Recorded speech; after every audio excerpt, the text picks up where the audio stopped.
Welcome to the deep dive. Today, we're diving into some fascinating source material you provided, information on this, Kiki's Hondenhotel.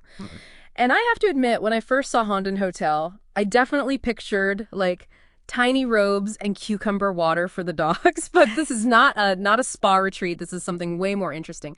Kiki's Hondenhotel is a dog boarding experience in Liston, Netherlands, exclusively for older, calmer dogs.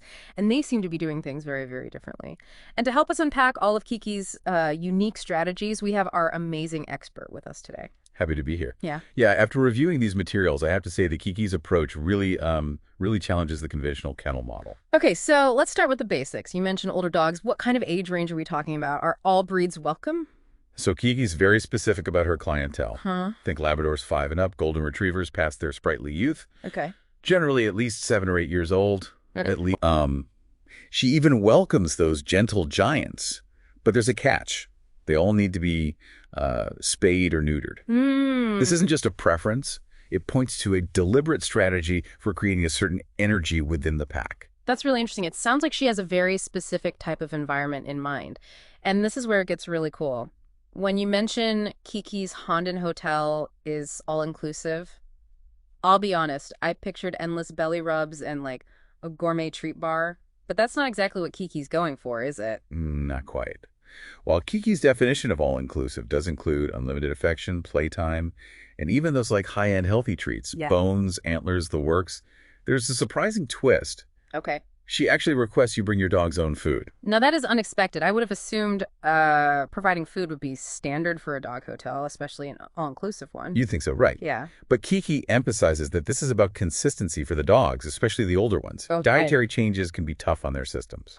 That makes a lot of sense. Sticking to their regular food probably helps them settle in and feel more comfortable, like they're right at home. Speaking of home, I noticed Kiki places a huge emphasis on something called pack mentality on her website and in her social media posts. What exactly does that mean in the context of her Hondenhotel? And how does she ensure it's a positive experience for all the dogs?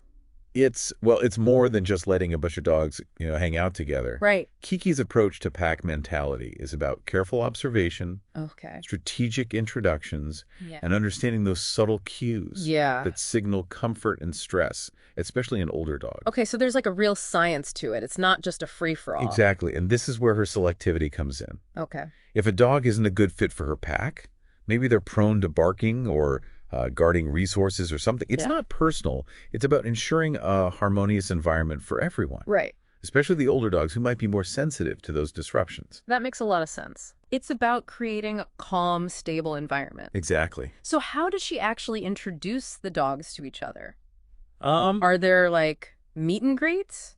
Or are they just thrown into the deep end? she's all about gradual integration. Okay. So she starts by carefully observing each dog, Okay. their energy levels, how they interact with her, how they respond to other dogs at a distance. Yeah. And then she strategically introduces them in controlled environments. Okay. Starting with like walks, playtime in smaller groups, Huh. before gradually, integrating them into like the larger pack.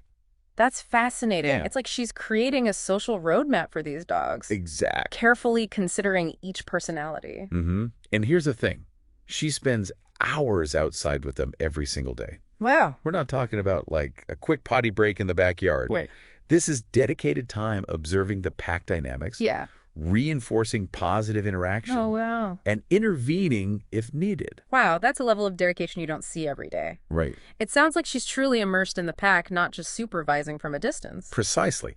And this brings us to another aspect that we haven't really touched upon yet. Okay. How Kiki keeps owners in the loop. Right. Because, let's be honest, no matter how much research we do, leaving our furry companions behind is never easy. You're telling me. I'd be a nervous wreck wondering how my pup was adjusting. Right. So how does Kiki alleviate those separation anxieties for both the dogs and their humans? This is where Kiki's kind of tech savviness comes in. Okay. She's constantly, snapping photos and videos throughout the day, capturing those like everyday moments. Yeah. A tail wag during playtime, Hmm. a peaceful nap in the sun. Yeah. And she's sharing them, on Instagram, Facebook, even her website. It's like a daily dose of like Dog Zen straight to your phone. I bet those updates are like a godsend for worried pet parents. Absolutely. Yeah. Yeah, it's all about transparency and reassurance. Yeah. And it's not just about showing the dogs having fun. Right. Kiki also uses these updates to highlight, like, her approach. Okay. You'll see posts about, her pack integration strategies, Okay. explanations of why she prefers certain types of toys, even videos of her just spending, like, quiet time with the dogs, observing their behavior. That's brilliant. She's not just providing a service. She's educating owners about older dog care. Exactly.